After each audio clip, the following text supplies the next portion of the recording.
This is Autoline Daily, reporting on all aspects of the global automotive industry. We have a follow-up to a story from earlier this week.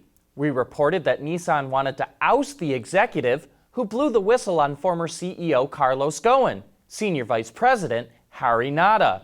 It was reported he was being pressured to resign over being implicated in a scheme where he was paid more money than he was supposed to get. However, after an investigation, Nissan didn't find any evidence of wrongdoing by Nada.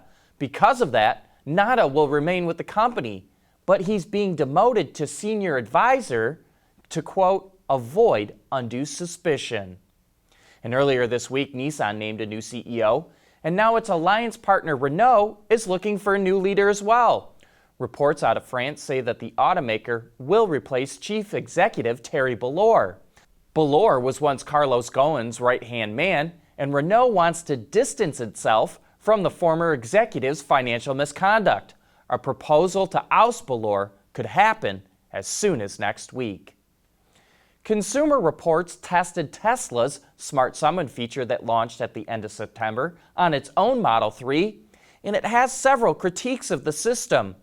CR said the feature only worked intermittently for them, sometimes getting confused about where it was and shutting down, or shutting down for no obvious reason. When it did work, the car moved slowly and would drive towards the center of the aisle in the parking lot, weaving back and forth, and one time it went the wrong way down a one-way aisle. Like other features Tesla has launched previously, customers are essentially beta testing the Smart Summon feature for the company, working out the kinks and fine-tuning the technology for the final end product. As Consumer Reports says, quote, this is a work in progress.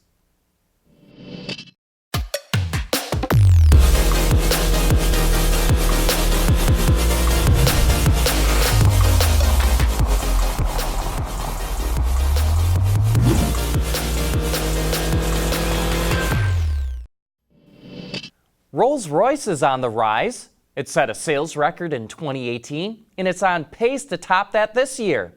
Rolls has sold more than 2,500 vehicles in the first half of 2019, which is up over 42% from the same time period last year. Part of that success can be attributed to the new Cullinan SUV that didn't start reaching customer hands until late in 2018.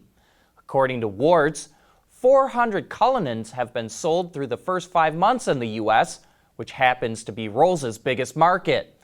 The company says it has another 6 months worth of Cullinan orders, and it could have more if all 5 of the models it offers weren't built at the same plant in the UK. That manufacturing line is running at full capacity. And with an average price of $410,000 in the U.S., Rolls is making a nice profit on each Cullinan it sells. Is the Toyota Group realizing that fuel cells may not have been the right path to take with its electric vehicles? Well, Lexus is teasing a battery electric concept that will debut in Tokyo later this month. It looks to have pretty radical styling and is said to, quote, offer a glimpse into Lexus's future vision. Well, here's a bit of an oxymoron. To help pay for its shift to electric cars, Bloomberg reports BMW will double sales of the X7, 7 Series, 8 Series, and M8. The company plans to introduce 25 new electric and hybrid vehicles by 2023 and is cutting costs by $14 billion to help pay for them. The company's profits have also taken a hit this year.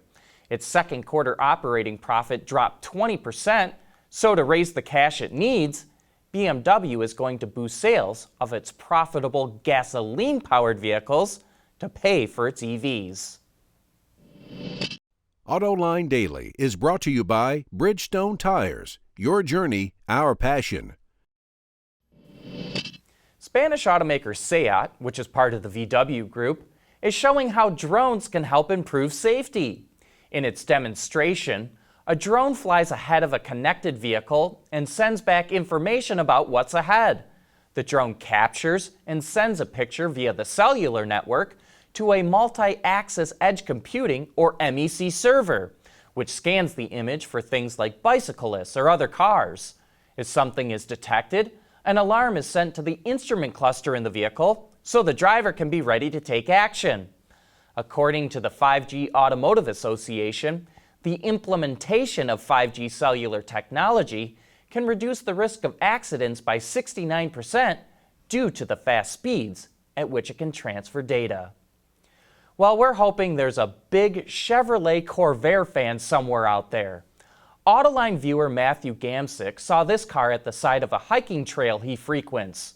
It's clearly a Corvair, but is there anything that gives away the year of this car? We're really looking for the exact year.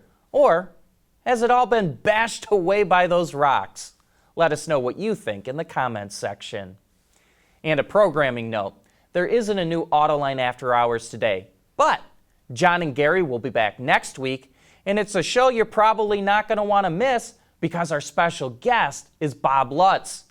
GM's former vice chairman isn't afraid to share his own opinion, and we can't wait to get his insight as to what's going on in the global automotive industry.